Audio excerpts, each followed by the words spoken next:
avec les meilleurs extraits de Nicolas Dupont-Aignan. Si vous êtes tous là ce soir, c'est justement pour être avec cet homme qui a toujours été intègre, qui a été très courageux, car en 2007, lui, il a eu le courage et la force de claquer la porte de l'UMP parce qu'elle allait trahir la parole du peuple après le référendum de 2005. Donc nous allons voir quelques morceaux. Voilà, le coup de gueule, là, c'est bien sorti. Oui, oui, tout à fait. Allez, si on peut envoyer le clip. Donc, écoutez, on va y arriver, mais moi, il y a quelque chose qui m'étonne un peu, là. Vous êtes quand même très nombreux ce soir, alors je m'inquiète un peu pour vous, parce que je dis que vous n'avez pas vu la presse, vous n'avez pas écouté la radio, ou regardé votre télé. L'élection présidentielle, il paraît qu'elle est déjà finie.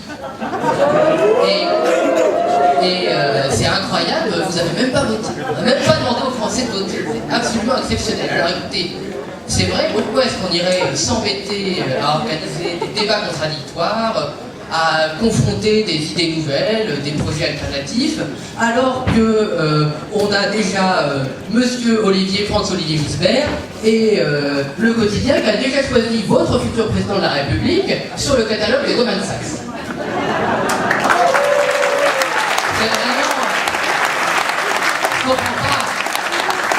Je comprends pas ce que vous faites là, hein. Rentrez chez vous, et puis allumez la télé et regardez Cyril Hanouna qui met des nouilles dans le site de ses chroniqueurs. Non mais à quoi ça sert de s'intéresser vraiment à l'intelligence des Français? Et puis la sélection du système fait envie. Elle fait tellement envie, c'est Angela Merkel qui a fait le choix. Alors, ça peut plus être sexy, ça peut plus être très bien. Alors bon, c'est vrai que les derniers choix, ça s'est avéré un peu défaillant. Les produits ont été un peu défectueux. Alors on a la pâte du Rastel, qui a explosé en vol en venant du Qatar, et on a Alain Juppé qui s'est perdu sur le chemin de prise unique. Mais, à la décharge des sondages, ils ont trouvé un vieux modèle de député. Il est à la même raie au milieu depuis 1981. Et c'est quelqu'un qui est tout terrain. C'est incroyable. Il sait tout faire en politique politicienne, maire, député, sénateur, président de tout et n'importe quoi. Il a même été Premier ministre. Il a été capable, et ça je tiens à le saluer, à faire élire François Hollande. Et c'est vraiment exceptionnel. C'est quelqu'un qui a un talent fou. Il se prétend gaulliste social, alors qu'il est soumis à toutes les multinationales possibles et imaginables. Et il se prétend souverainiste, et il est vendu à l'Union européenne. C'est quelqu'un qui vraiment est à toute épreuve, et je pense qu'avec un président comme ça, on n'a pas besoin de se débarrasser de François Hollande. Ce pauvre François Hollande flambi, plus personne ne veut le gober. Il est complètement avarié.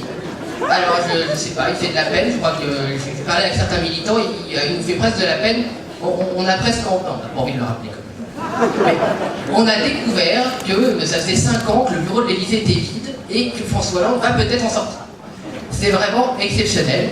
Mais rassurez-vous, parce que je sens une inquiétude devant le vide que va laisser François Hollande, qui traverse cette salle. Un homme s'est levé, ici d'ailleurs, à la salle de la Mutualité. C'est Emmanuel Macron. Emmanuel Macron, attendez, un peu de respect pour sa sainteté. Sa sainteté, Emmanuel Macron, chéri des dieux, béni des anges, et vous ne réalisez pas la chance que vous avez d'être ici aujourd'hui. Vous respirez peut-être l'air qu'il a humé. Vous touchez le sol qu'il a peut-être frôlé. Et bon, vous avez tous lu par image dans lesquels il a posé. Et Emmanuel Macron, c'est un... Je me suis inquiété parce que tous les matins, je demande à ma télé, je dis télé, ma belle télé, quel est le plus beau des politiciens? Et depuis 6 mois, cette carte, elle me répond Macron. Alors, j'étais un peu dépité. Je suis tourné vers ma mère, j'ai appelé ma mère, j'ai dit, la mauvaise foi, c'est ma mère, qui est le plus beau? Alors Macron, c'est qui le plus beau? C'est Macron. Même si ma mère le trouve beau, je vais aller voir le Messie, je vais aller toucher la bête, voir ce qu'elle veut. Et puis, alors, bon, j'ai pas vu, voilà, j'ai trouvé un livre. Alors, pour 20 €, vous avez la Révolution Macron. Alors, il y a tout dedans. Il y a les solutions Macron, c'est lui. L'avenir de la France, c'est évidemment lui. Et puis, toute la République, toute l'histoire de France, même Jeanne d'Arc, c'est lui aussi. Et donc, en fait, Macron, c'est une espèce de programme, il rassemble large, de ses orteils jusqu'à ce qu'il lui reste de cheveux. Et tout est avec lui, c'est un espèce de produit complet. Vous pouvez, c'est pas un kit, mais presque. Et c'est quelqu'un qui me touche, hein, et je pense que tous ceux qui sont ici n'ont pas à s'inquiéter, vous les gentils damoiseaux, les belles damoiselles, ne vous inquiétez pas, parce que Emmanuel va vous protéger. Il va vous verser quelques allocs, des cacahuètes là, au lieu de vous verser un bon salaire et un revenu digne, il va augmenter les dividendes de ses amis. Mais Brigitte a dit, Bibi d'amour a dit sur la plage du Touquet, Emmanuel c'est un chevalier, c'est un chevalier. Et c'est vrai qu'il sait très bien choisir le bon cheval. Ah, ça il est fort, hein. C'est comme une tique. Il saute d'étalon en étalon. Alors d'abord c'était le philosophe, je vais oublier son nom. Philosophe. Après, hop, il a sauté sur Jacques-Attali, parce qu'il a gagné au change. Hop, il a sauté sur la banque Rothschild. Hop, il a sauté sur Hollande. Alors, pourquoi s'arrêter en si bon chemin? Il essaie de sauter sur la France. Mais je crois que la France va se ruer. Je pense qu'elle va quand même, les électeurs vont, eux, contrairement à beaucoup de lobbies, nous débarrasser de cet opportunisme de première. Rencontre par ce petit moment ironique, parce que j'ai repensé à Philippe Séguin, que beaucoup d'entre vous ici ont connu, et je ne sais pas si vous vous souvenez, en 1994, Philippe Séguin, alors que Jacques Chirac était dans les limbes et qu'on avait déjà aussi choisi à l'époque, le futur président de la République, ça devait être Édouard Balladur, il avait fait la même chose, il avait dit, bah, écoutez, l'élection est déjà pliée, et non, il avait rappelé à tous les militants qui étaient là, à tous les Français, qu'une élection, c'est pas les corps intermédiaires qui le font, c'est pas les journalistes, même s'ils ont le droit et ils ont le devoir d'informer, c'est seulement vous, les électeurs, qui choisissez le futur président de la République, et c'est nous, seulement le peuple, qui va choisir notre président.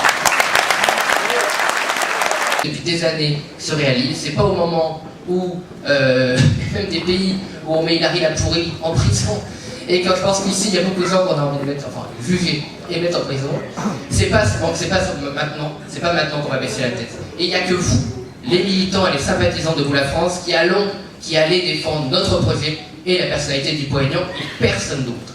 Donc mobilisez-vous. Je suis très fier de vous voir si nombreux aujourd'hui ce soir.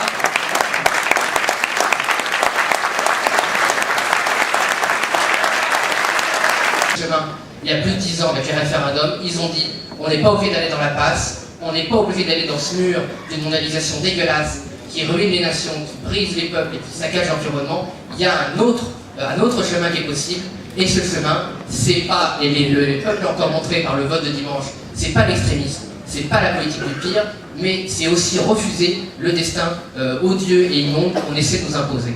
Et la solution en France, vous le savez, c'est pour ça que vous êtes là, c'est notre projet de Vous la France, et c'est notre futur président, Nicolas Dupont-Aignan. Merci à tous.